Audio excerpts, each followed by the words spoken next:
New Orleans Saints offensive coordinator Klint Kubiak's best chance to prove it is now. We got all that and a little bit of lagniappe for you on today's episode of Locked On Saints.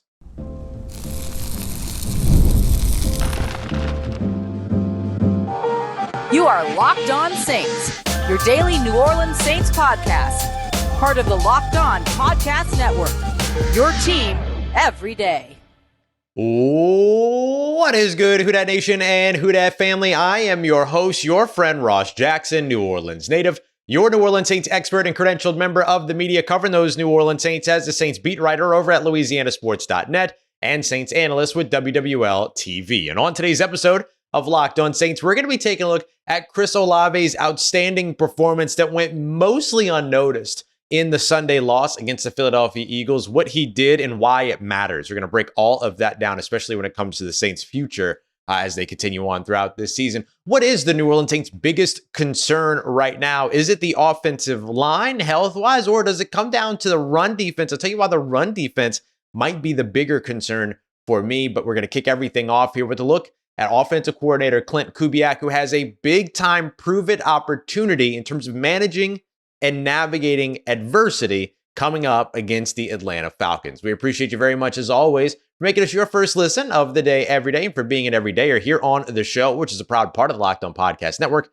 your team every day. And today's episode brought to you by our friends over at FanDuel. Right now, you can place a $5 bet, your first $5 bet, and you'll get $200 in bonus bets guaranteed. Just visit FanDuel.com to get started. So this is going to be so far the most important week of Klint Kubiak's offensive coordinator tenure with the New Orleans Saints. He's already got a big prove-it opportunity in front of him as he looks to bounce back off of a tough game against the Philadelphia Eagles, where the Philadelphia Eagles defense did a good job of kind of managing his system. I still don't think that play calling was an issue for New Orleans. There's a lot of kind of phantom complaints out there that aren't really actually what happened in the game.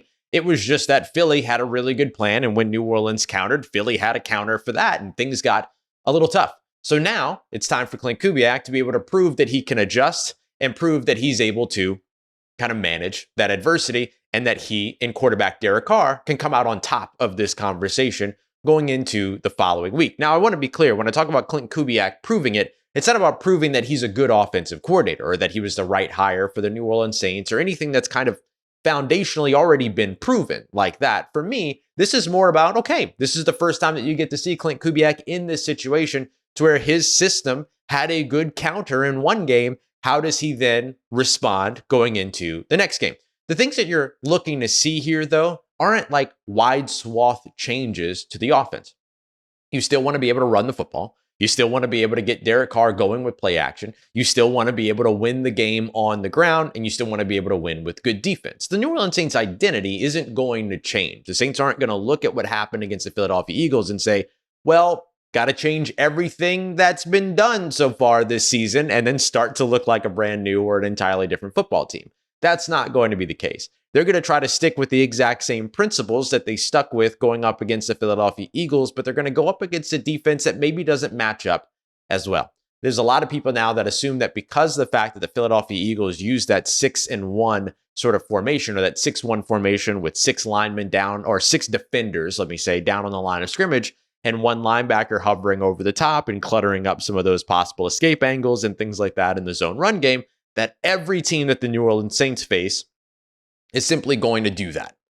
And that's not the case. And even if they do, they don't necessarily all have the personnel and talent that the Philadelphia Eagles have, particularly on the interior of their defense, which really mucked up a lot of what it is that the New Orleans Saints were trying to do in the run game by utilizing that 6-1 formation. So just because Philly did it doesn't mean that every team now throughout the rest of the season is going to be able to do it against New Orleans. Some defenses will be able to, and some defense will be able to for a couple of plays, but the New Orleans Saints just have to be ready for the next time that they see that look and have a plan for it, which I'm sure that they will. But for the most part, they're going to see other teams' base defenses and nickel defenses and things like that. That's going to give New Orleans the opportunity to be able to go out there and still do what it is that they do, which is use 2 tight ends, 2 running backs, all those different types of sets. Now, New Orleans is going to have to get to the point where if they need to, that they can turn to their run game in 11 personnel, the 3 wide receiver sets. The Saints did so only 9 times in the game against the Philadelphia Eagles, rushing for just 3.9 yards per carry in those situations. Now, they did have their longest rushes of 16 yards, or their longest rush of 16 yards. They had a few other long runs of 9 yards coming out of 11 personnel, but also had their biggest losses, 2 3-yard losses in there, as well as one 1-yard loss and a no gain run in those 9 rushes as well. So it wasn't all flowers and rainbows just because you made the Philadelphia Eagles defense light. So the Saints did make that adjustment. In the third and fourth quarter was 5 of those 9 11 personnel runs. Then you kind of had to figure out if you needed to throw the football after a little while. So I think that when it comes to what New Orleans did, they did make adjustments. It's just that the adjustments were countered pretty well by Philly's defense. And I think New Orleans, of course, was still struggling without Erik McCoy as well. And we could sit here and say the whole, next man up mentality and stuff like that. But when you lose one of your offense's best players, particularly on the offensive line, you're going to feel that. And we saw the New Orleans Saints feel that. So now going into this game against the Atlanta Falcons, what Klint Kubiak has the opportunity to do is continue to put Derek Carr in good situations, continue to put Alvin Kamara in good situations, continue to lean on the run game, and show that he can overcome a big injury on the offensive line if Erik McCoy isn't able to go in this game against the Atlanta Falcons, which, again, I wouldn't be surprised either way. Erik McCoy is a very, very tough dude, and so it's going to be very hard to keep him off the field. He's going to want to be on the field, but also those groin injuries, they can turn pesky very quickly, all those other things. So I could see the New Orleans Saints kind of playing it safe there. But ideally, New Orleans gets Taysom Hill back, a little bit more juice in their run game, a little bit more juice on their offense, and then maybe that ends up having a little bit of a balancing impact for New Orleans in that situation. But I think this becomes a really important game for Klint Kubiak. I mean, through the first 2 weeks, he was already getting head coach conversation. People were already sort of crowning him as, one of the best additions over the course of the offseason. He can get back into that conversation with a big bounce back and a big reclamation almost coming off of that Philadelphia defense, giving him and the New Orleans Saints offense as a whole a really, really good challenge. And then now being able to build off of that and turn things around, I think would say a lot about Klint Kubiak. Because one of the things that we saw for New Orleans years ago is that but in the recent past, they've struggled to string good games together, right? It was always kind of the roller coaster of win a couple, lose a few, win a couple, lose a few, all these kinds of things. And that never really allowed the New Orleans Saints to build any kind of rhythm. They haven't started 3-1 since 2019. This game is an opportunity for them to do that against the Atlanta Falcons. So this would give them an opportunity to be able to win their first 3 or 4, to be able to put together some early season success, to be able to bounce back off of their first kind of sign of adversity, which would be the Philadelphia Eagles defense, and then give Klint Kubiak, Derek Carr, Alvin Kamara, and the New Orleans Saints offense an opportunity to prove itself, not in that it's a good offense, but that it's an even better offense than what they showed up against the Philadelphia Eagles. So big week coming up for Klint Kubiak, Derek Carr, Alvin Kamara, and the New Orleans Saints offense. I also think it's a big week for the New Orleans Saints defense, because if you ask me, the run defense struggled a lot up against the Philadelphia Eagles, if you ask just about anybody. And that is a big cause for concern for me. But is it the biggest? We're going to break that down as we continue on with today's episode of Locked On Saints, part of Locked On Podcast Network, your team every day. Today's episode of Locked On Saints brought to you by friends over at LinkedIn Jobs, the best place to go if you own a small business and you're looking to hire. It can be high stakes sometimes, and you know that your business is only as successful as the people that you have running it. So make sure you're hiring in the right place with LinkedIn Jobs. LinkedIn isn't just your standard job board, all right? It's going to help you find professionals that you won't be able to find anywhere else. Even if they're not actively looking for work, you might have their dream position available, and LinkedIn will help you get connected to those folks. In fact, 70% of LinkedIn users don't even visit other job sites. So if you're not looking in LinkedIn, you're looking in the wrong place. 86% of small businesses get a qualified candidate within 24 hours of posting their job. So hire professionals like a professional with LinkedIn. 2.5 small businesses use LinkedIn for hiring. Yours can be next. Post your job for free today at linkedin.com/LockedOnNFL. That's linkedin.com/LockedOnNFL to post your job for free. Terms and conditions apply. All right, family, if you ask me, one of the biggest concerns for the New Orleans Saints still here in 2024 looks to be their run defense. We appreciate you very much, as always, for being here for another episode of Locked On Saints. Thank you very much for joining us. Look, I think there's concern on the offensive line when you lose your best player or your best player on your offensive line in the middle of a game, or really at the very beginning of a game, but in game, right? Having to make an in-game replacement. That to me is concerning at any time, right? And I think to anybody that's concerning. But I think that the New Orleans Saints' biggest concern right now is their run defense. I think the reason why I highlight that is because for the majority of the conversation here, New Orleans has all of its assets when it comes to a run defense. Having its starting center go out and then struggling in the offensive line, there's kind of a cause and effect there, right? The Saints have all and everyone on their defensive line, with the exception of Colin Saunders, who they also had last year and still struggled on the ground. So the hope is that Colin Saunders coming back to New Orleans, which ideally is either this week or next week. We'll see where things go, just based on his practice, participation, trajectory, and things like that.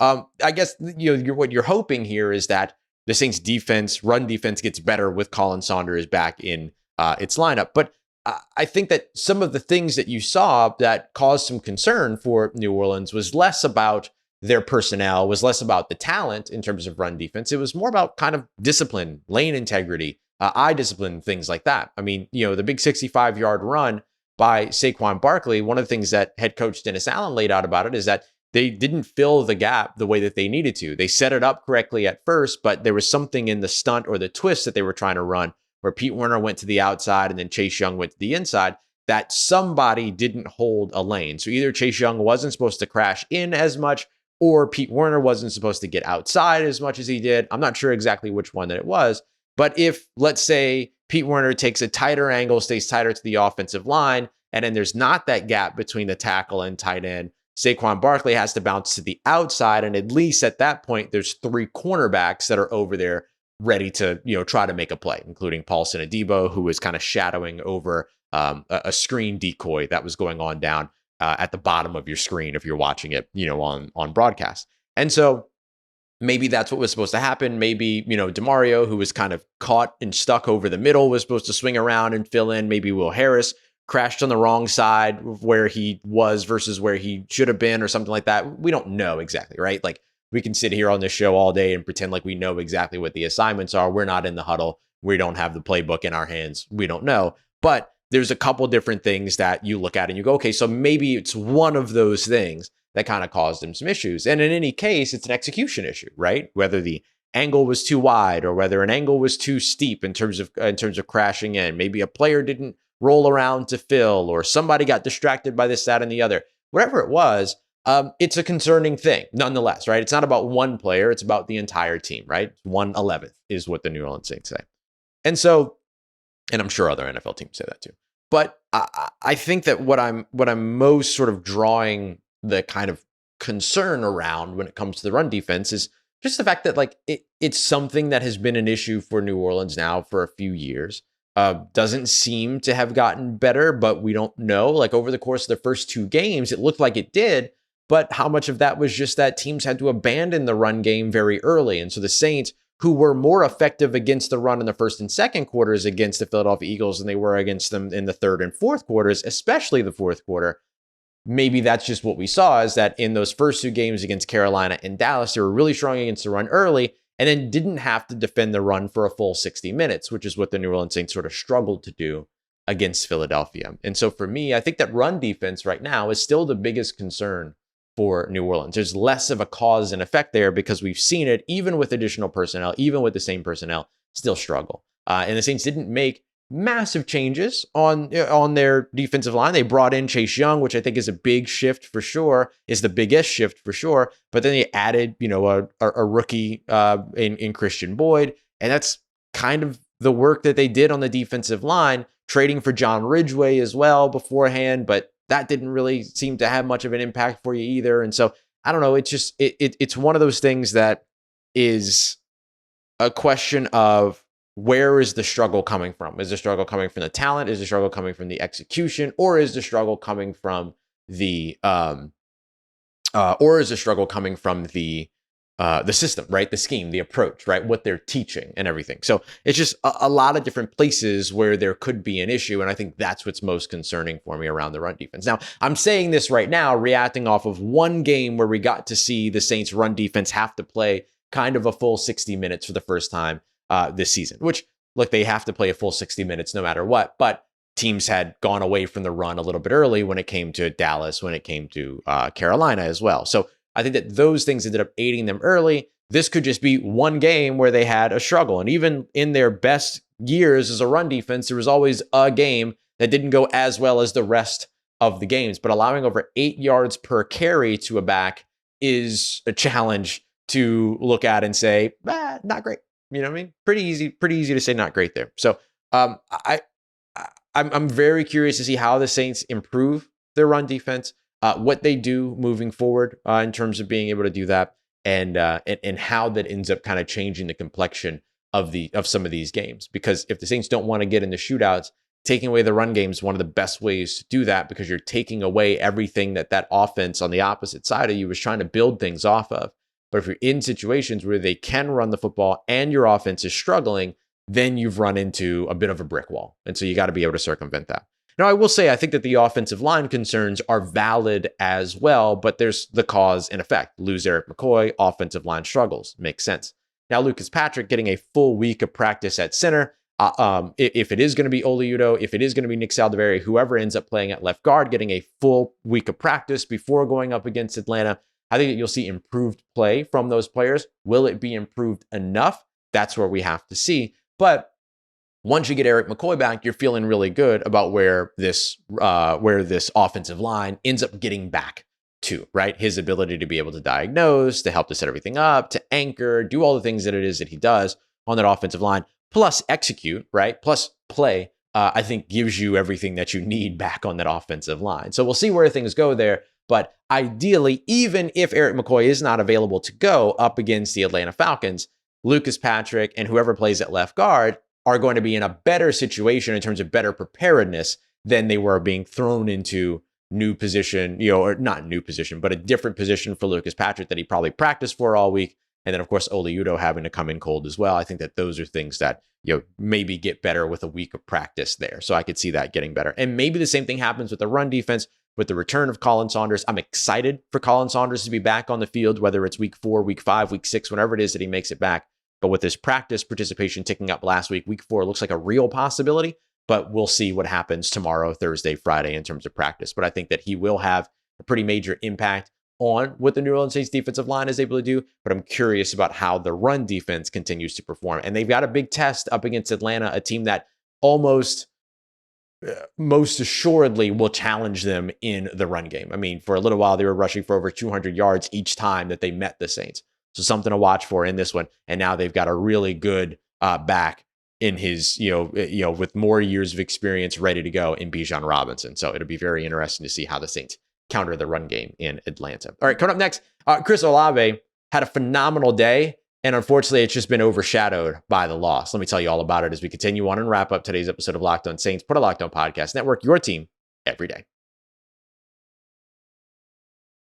Today's episode of Locked On Saints brought to you by our friends over at FanDuel, America's #1 sportsbook. Right now, FanDuel has the New Orleans Saints as road underdogs going to Atlanta, going up against the Falcons. 1.5-point underdogs in this one. The over-under currently set to 42.5 points. So they're still expecting a little bit of scoring going on in this one. But right now, New Orleans coming off that loss to Philly, Vegas isn't really leaning towards them, but maybe you are. And if you are, FanDuel is a place to get in on that action, especially right now, because it's easy right now to start your season with a big win over at FanDuel, America's #1 sportsbook.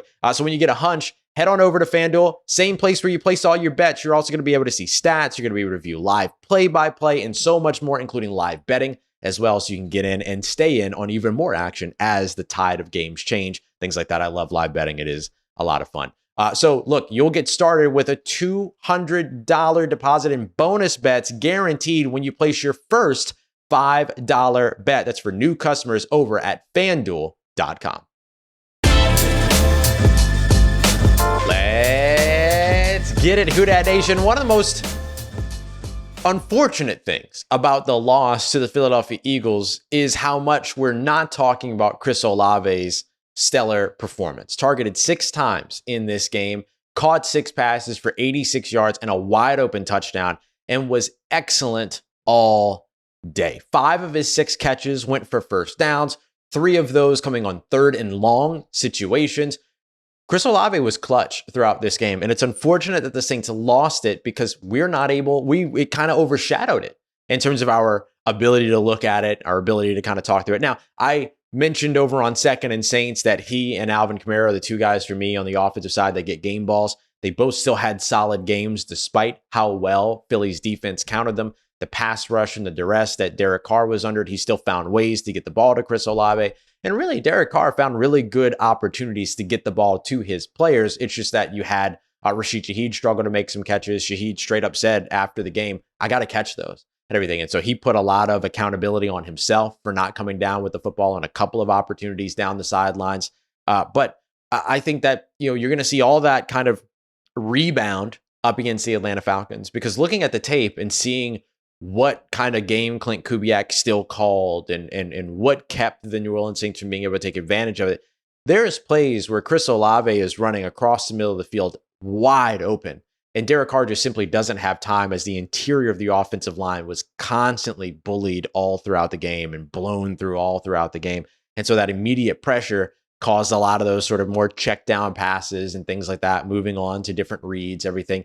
The Saints have consistently been a first read team for the most part in terms of getting the ball out. Chris Olave has more so been the first read than Rashid Shaheed has been the first read, but all these opportunities for Rashid Shaheed down the field, a lot of those come on those sort of first read opportunities as well. So you're seeing good focus on getting the ball to the playmakers over on the offensive side. It's just challenging when, you don't have your tight ends taking up certain areas of the field because they're having to help block. You've got pressure right up the middle at you, things like that. It's hard to get the ball to these playmakers, but they still found a way to do it 6 times when it came to Chris Olave. I want to take a look at a couple of numbers for Chris Olave, just to kind of set the scene for you in terms of how it is that he contributed. He took 7 of his 25 routes that he ran in this game came out of the slot. But look, I think that you always look at the versatility in terms of the ability to be able to move him around and things like that. I think you get a good example of that.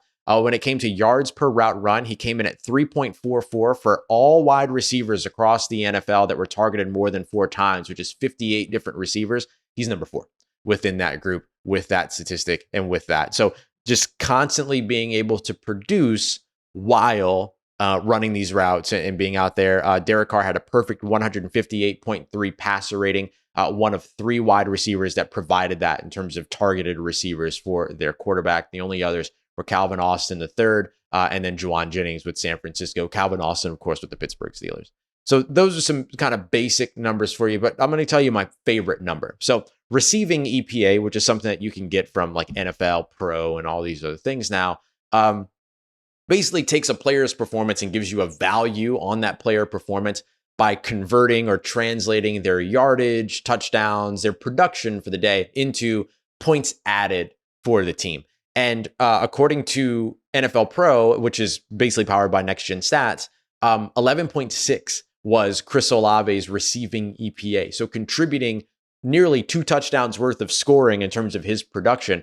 Saints weren't able to actually get that over on the field, but basically saying that like Chris Olave is very much responsible for the points that they put on the board. Remember, the Saints only scored 12 points in this game. And so to kind of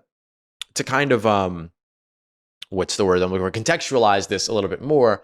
When you look at expected points added or EPA, you're not just looking at like the number of points that they scored, but does this player help you get into field goal range? And then that leads to a field goal. Okay, well, then he's responsible for some of those points. So that's how this kind of translates and everything. So you're trying to translate production from a yardage perspective and a production perspective into points being added.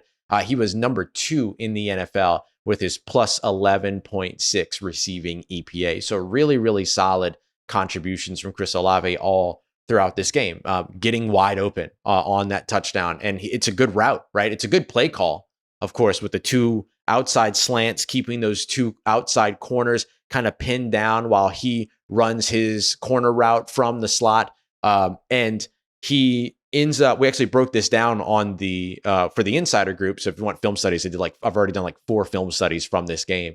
So you can join the insider group in the link in the description. And so what he does off the line is that he comes off the snap, or like off the snap, his release pushes inside. And so when he pushes inside, CJ Gardner-Johnson, who's always been just like way too aggressive against quicker, shiftier receivers, and it constantly gets taken advantage of, he ends up turning his hips to the inside, committing to where Chris Olave is kind of showing his stem, basically, and then ends up breaking out towards the outside and is just like all by himself in that back corner. And I asked to confirm, because I did have one of the insiders ask me, like, it was talking about the placement of the ball on that throw. There was so much space that the throw could have been better. And so I asked, because my suspicion was this, but I asked Dennis Allen about, why the placement of the ball was where it was, very close to the sideline to where Chris Olave had to do a toe tap. And simply that's where the ball is coached to be thrown. And so it's a situation to where Derek Carr has to put the ball where Chris Olave is expecting the ball to be, regardless of how much open space there is otherwise. Because if you don't put the ball where it's expected to be, then you risk the opportunity for an incomplete pass on what is a wide open opportunity for a touchdown. And you don't want to do that. So Derek Carr, Chris Olave executing that play exactly the way that it was intended to be executed. So really cool stuff there. And I'm glad that Dennis Allen was willing to give us a little bit of insight in terms of that idea of like, yes, that was thrown where it was coached to be thrown. So good stuff there. But that was Chris Olave's entire day. Here, he gets open in the middle of the field on these big third downs. He continuously finds, quick outs and opportunities to be able to give his quarterback an outlet. Found his way open several other times, but again, the pressure on the offensive line taking away those big opportunities. So maybe the offensive line is the biggest concern. I don't know. I still feel like it's the run defense because I'm a defensive guy.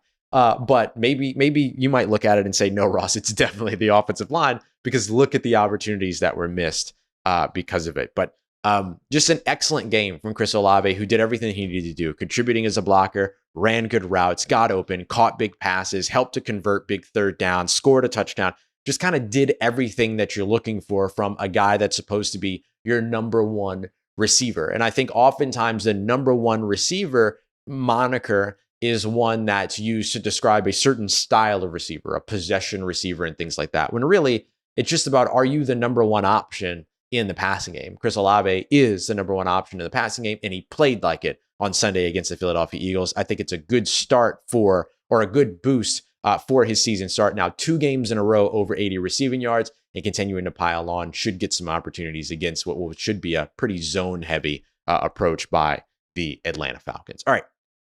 Coming up in tomorrow's episode, we're going to dive in a little bit deeper into the things that went right for the New Orleans Saints and how they can build on that. We've got crossover Thursday on Thursday as well. So lots of good stuff coming up for you all throughout the week here on Locked On Saints. Appreciate you very much for making us your first listen of the day every day. For your second listen, make sure you go and check out Locked On NFL. 2 shows a day, all the biggest NFL news, great talk, great opinions, all that good stuff. Go and check it out wherever you get your podcasts and on YouTube, part of Locked On Podcast Network, your team every day. Thank you for making us a part of your day, part of your routine, for saying yes to me on the show. As always, if you see me, please say hi. If you need anything else around your New Orleans Saints in between these episodes, make sure you follow me on your favorite social media at Ross Jackson, NOLA. Hit me up. Let me know how the family's doing. Let me know how you living. Let me know how you momming them. And trust Who Dat Nation. I'll holla at you.